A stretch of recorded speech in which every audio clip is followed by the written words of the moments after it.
மிகு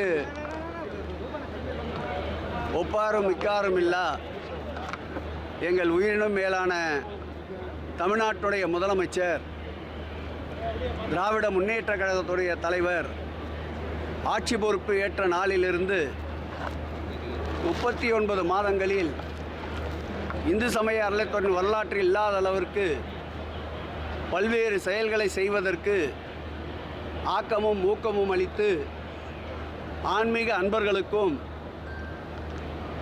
திருக்கோயில்களுக்கும் ஆன்மீக அன்பர்களுக்கு தேவையான அடிப்படை வசதிகளும் திருக்கோயில்கள் புனரமைக்கப்பட வேண்டிய சூழ்நிலையையும் அவ்வப்போது அவர் தலைமையிலே அமைந்திருக்கின்ற இந்து சமய ஆலோசனை குழு கூட்டத்தை கூட்டி அதிலே எடுக்கப்படுகின்ற பல்வேறு முடிவுகளை தொடர்ந்து ஆய்வு செய்து பல திட்டங்களை இந்து சமய அறநிலையத்துறைக்கு வழங்கி வருபவர் நம்முடைய தமிழ்நாட்டுடைய முதலமைச்சர் என்பதை தாங்கள் அனைவரும் நன்றாக அறிவீர்கள். மாண்புமிகு தமிழக முதலமைச்சர் அவர்கள் தலைமையிலே இந்த ஆண்டு 27/2/2024 அன்று நடந்த ஆலோசனை கூட்டத்தில் எடுக்கப்பட்ட முடிவின்படி 10 தீர்மானங்கள் வடித்தெடுக்கப்பட்டன.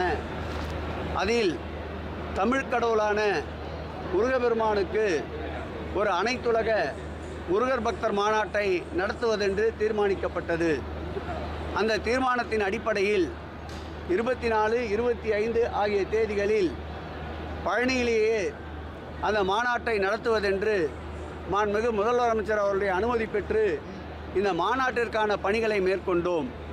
கிட்டத்தட்ட 11 குழுக்கள் அமைக்கப்பட்டு அந்த குழுக்களில் நம்முடைய ஆதீனங்கள், குறிப்பாக சொல்ல வேண்டுமென்றால் குன்றக்குடி ஆதீனம், மயிலம் ஆதீனம், போரூர் ஆதீனம், சிரவை ஆதீனம், நம்முடைய ரத்னகிரி சாமிகள் போன்றோர் தொடர்ந்து அந்த நிகழ்விலே பங்கேற்று நம்முடைய சுகிசிவம் ஐயா அவர்கள், நம்முடைய தேசமங்கையர்க்கரசி மற்றும் துறையை சார்ந்த துறையினுடைய செயலாளர் அன்பிற்கினிய சந்திரமோகன், துறையினுடைய ஆணையாளர் அன்பிற்கினிய ஸ்ரீதர், அன்பிற்கினிய துறையினுடைய கூடுதல் ஆணையாளர் சுகுமார் போன்றவர்கள் ஒருங்கிணைந்து இந்த மாவட்டத்துடைய மூத்த அமைச்சர் அருமையண்ணன் மரியாதைக்குரிய பெரியசாமி அவர்கள், அன்பிற்கினிய சக்கரபாணி அவர்கள், அன்பிற்கினிய சட்டப்பேரவை உறுப்பினர் செந்தில்குமார் அவர்கள், அன்பிற்கினிய நாடாளுமன்ற உறுப்பினர் ஆகியோருடைய கலந்த ஆலோசனையின் பேரில் நேற்று துவக்கப்பட்ட இந்த அனைத்துலக முருகர் பக்தர் மாநாடு மாபெரும் வெற்றியடைந்ததை மகிழ்ச்சியோடு உங்களிடையே பகிர்ந்து கொள்ள விரும்புகின்றேன்.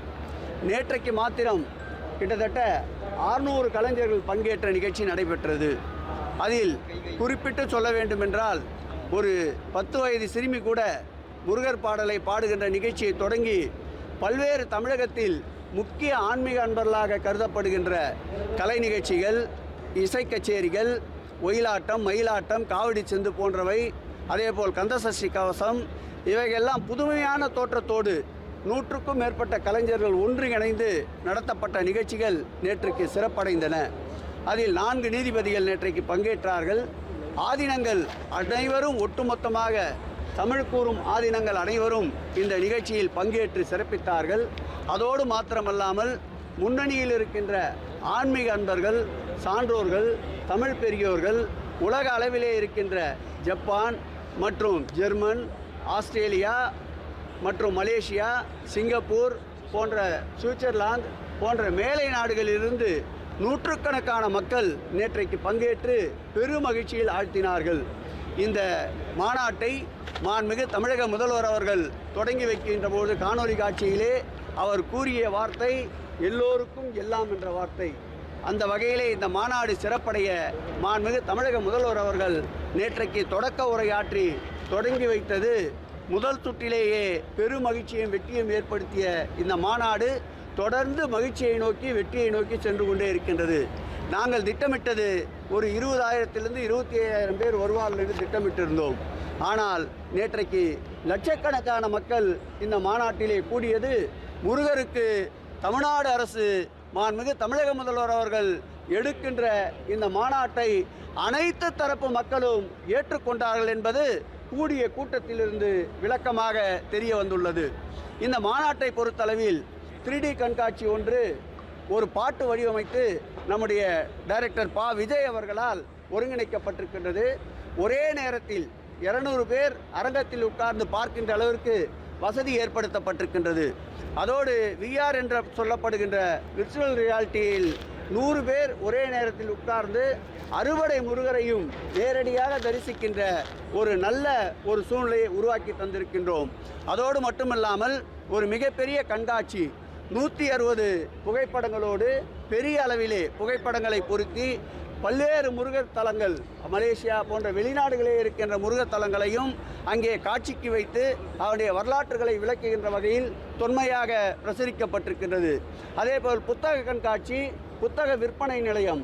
இன்று 2 நாட்கள் சேலாகின்ற விற்பனைக்கு உள்ளாகின்ற புத்தகங்கள் 20% கூடுதலாக 20% தள்ளுபடி செய்து அந்த புத்தகங்கள் விற்பனைக்கு உள்ளன. நேற்றைக்கு மாத்திரம் 50,000 பக்தர்களுக்கு கட்டணம் இல்லாமல் பிரசாதம் வழங்கப்பட்டிருக்கின்றது. அதேபோல் நேற்று ஒரு நாள் மாத்திரம் காலை, மதியம், இரவு என்று பிரித்து பார்த்தால் 1.25 லட்சம் பக்தர்கள் நேற்று ஒரு நாள் மாத்திரம் உணவருந்திருக்கின்றார்கள். இன்றைக்கு நடைபெறுகின்ற நிகழ்ச்சியில் 2 நீதியரசர்கள், நம்முடைய அனைத்து தமிழகத்தில் உள்ள ஆதீனங்கள், அதோடு மட்டுமில்லாமல் சான்றோர் பெருமக்கள், 20க்கும் மேற்பட்ட நிகழ்ச்சிகள் என்று கிட்டத்தட்ட 500க்கும் மேற்பட்டவர்கள் இன்றைக்கு பங்கேற்க இருக்கின்றார்கள். மாண்புமிகு முதலமைச்சர் அவர்கள் அனுமதியோடு வடித்தெடுக்கப்பட்டிருக்கின்ற 16 தீர்மானங்கள், சிறப்பு வாய்ந்த தீர்மானங்கள் இன்றைக்கு மாநாட்டிலே நிறைவேற்றப்பட இருக்கின்றன. எப்பொழுதும் போல் நேற்றைக்கு போல் இன்றைக்கும் இந்த மாநாடு முழு அளவு வெற்றி பெறும். இந்த அனைத்துலக முருகன் மாநாடு மாண்புமிகு தமிழக முதல்வர் அவர்கள் கையில் எடுத்த மாநாடு. அவர் தொட்டதெல்லாம் துலங்கும், அவர் கண்பட்டதெல்லாம் மலரும் என்பதைப் போல் இந்த மாநாடும் வெற்றியடையும். எங்கு பார்த்தாலும் நம்முடைய மதுரை பழனியை சுற்றி அரோகரா கோஷம்தான் கேட்டுக்கொண்டிருக்கின்றது. கண்காட்சியை பொறுத்தளவில் பக்தர்களுடைய கோரிக்கை, நம்முடைய மாவட்ட அமைச்சர், நம்முடைய சட்டமன்ற உறுப்பினர் ஆகியோருடைய கோரிக்கைக்கு இணங்க 5 நாட்கள் கண்காட்சி, விஆர் மற்றும் நம்முடைய 3D கண்காட்சி அனைத்தும் 5 நாட்கள் நீடிக்கப்படுகிறது என்பதை மகிழ்ச்சியோடு தெரிவித்துக் கொள்கிறோம்.